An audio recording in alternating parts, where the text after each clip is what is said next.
With me in the studio is Sanjay Kaul, Kumar Ketkar, Chief Editor of Daily Divya Marathi Bhaskar Group is with us in our studios in Mumbai. Vinod Mehta, Editor-in-Chief of the Outlook magazine is with us. My first question is to Swapan Dasgupta. Swapan Dasgupta, let's assume there is nothing wrong. There is nothing wrong if it so happens that the RSS was getting people to support Team Anna and Anna Hazare and Baba Ramdev. But then, Mr. Dasgupta, my question is why the constant, denial, the questions about, you ask them, why this sense of worry about revealing it openly that the RSS was putting people together for both Anna Hazare and for Baba Ramdev? Yeah, I agree with you, Arnav. I don't think anyone should be defensive. I mean, the people who are RSS members are also citizens of India, and they have every right to express their opinion in one way. They have every right to support a movement, oppose a movement, etc., be a force multiplier or not be a force multiplier, as the case may be. I think the important thing to note is that the Anna Hazare movement captured the public imagination not because the RSS was a participant in that. There were many other groups which were also participants in that, but it captured the public imagination because it touched a particular nerve in society. And I think that's the central question we have to address. Did it strike the right chords?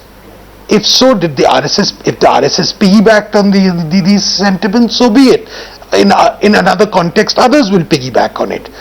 But I think it's important to realize that in any case, the RSS was not the main force behind this movement. It was a supporting element in this. And I think it's therefore important to keep that in perspective.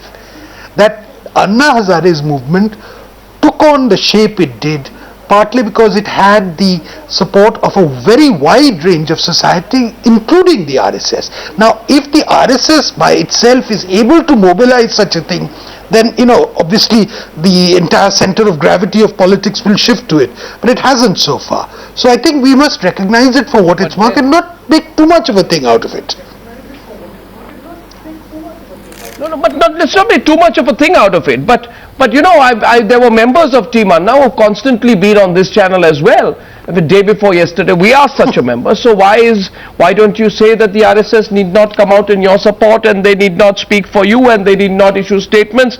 And then there's always been this sort of arm's length response, Vinod Mehta, which says from Team Anna saying, ask them, that is the RSS is right. Ask the RSS, almost pretending as if letters like this did not exist. Now, this first letter was written 3 days into Anna Hazare's first fast. The Team Anna has been in denial about this. Mr. Mehta, why? See, Arnav, I believe this letter is deeply embarrassing for the RSS. For the following, RSS and the Anna Hazare campaign. More embarrassing for Anna Hazare campaign than for the RSS. For the following reasons. The letter has been proved to be authentic. It's not a fake. The letter is signed by a very senior RSS leader and is not signed by any medium. The third is that this letter comes in the wake of the RSS chief's Dussehra address, in which he said that they actively participated in the Anna Hazare movement. I stress the word actively participated. So what does all this do? This certainly, first of all, dents the apolitical character of the Anna Hazare campaign.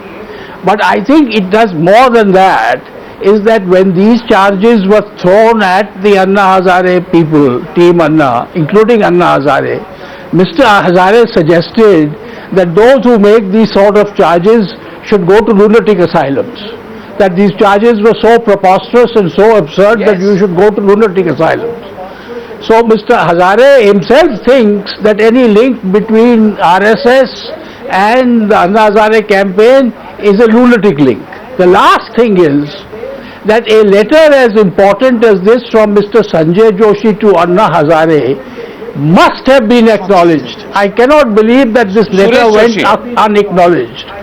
And therefore it will be very interesting to see what was the acknowledgement that Anna Hazare sent to the RSS in response to this letter?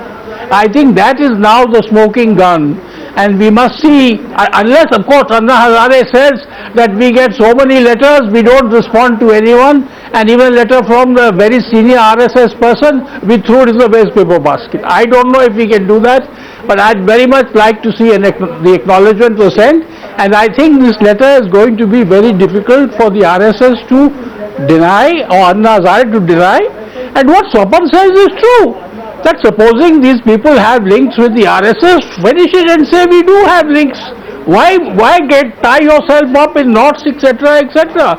Say that we took help from X, we took help from RSS, and we have these links with the RSS. They may not be the drivers of this campaign, but they certainly helped us, then the matter would end. No, but you see, there are two questions which, I think both of you have made very, very concrete points. As both of you have spoken, I have two questions which come to my mind. So I go to our next panelist, Sanjay Kaul. First is, I ask, if the Congress had this letter, why did it not produce it earlier? The second question which emerges is that Sanjay Kaul, please explain to me why in your view Anna Hazare denied the RSS support to a movement earlier, because I remember that in a letter to the Congress party he said, and I quote, if the Congress party has any concrete evidence to prove the allegations, please make it public. He also said, Anna Hazare said, it does not augur well for the country if responsible leaders start, quote, telling lies only to clinch to power, unquote, by misleading people on issues. Why this arm's length distance? Why? Why not give the complete truth out? Look, you said, why did Anna say this or not? Yes, why did Anna? It doesn't really, it doesn't behove me to answer for him. No, but let me give you an explanation. Why did the RSS not come out and say that whether or not Anna said it? We have an open association. We are we are talking about putting numbers together. Let me suggest to you that Mr. Mehta contradicted himself. When on the one hand he says this letter is extremely embarrassing, on the other hand he actually agreed that Mr. Bhagwat actually openly said that we support such campaigns. Where is the problem? It has been a consistent. It's been a consistent line with the RSS that they would support, will support, and in future will continue to support such movements. There is no problem at all. The problem was when you insinuated this has essentially been organized by the RSS, which is probably what Mr. Hazare was reacting to, and that's where it lies. I don't think this is like blood brothers pretending to be distant friends. Even if they are blood brothers, Mr. Goswami, the question to be asked is, does the Congress support the movement or not? And if it does not, why does it not support the movement? I go to our next participant, Kumar Ketkar. Your response to that? The question is for the Congress to answer, says Sanjay Kaul. Mr. Ketkar. Well, Congress might answer for themselves, but I think this is not actually a news that RSS was party to the entire Anna movement. Any inquisitive journalist or any inquisitive observer who went to Ramlila ground or went around inquiring into what was RSS was there. Now, why Congress did not release the latest, I don't know. Whether they got the latest late or they got the latest only last week, I don't know why they did not release the latest before.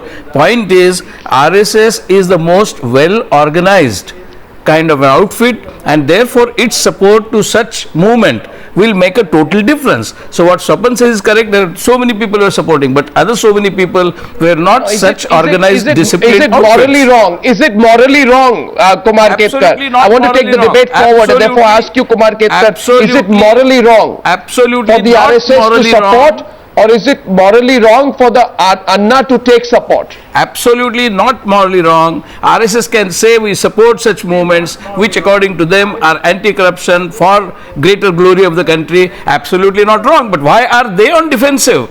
As if they were not party to it. They were party to it. There were many people on the channel have said publicly that the BJP and the RSS were directly associating and nothing wrong in it. Why shouldn't political party be associating with such movements? It is Anna camp, Team Anna on the one hand and the RSS on the other have been on defensive. Why they are on defensive? RSS is a public body, though it is not a democratic structure internally, but RSS can support any movement it wants.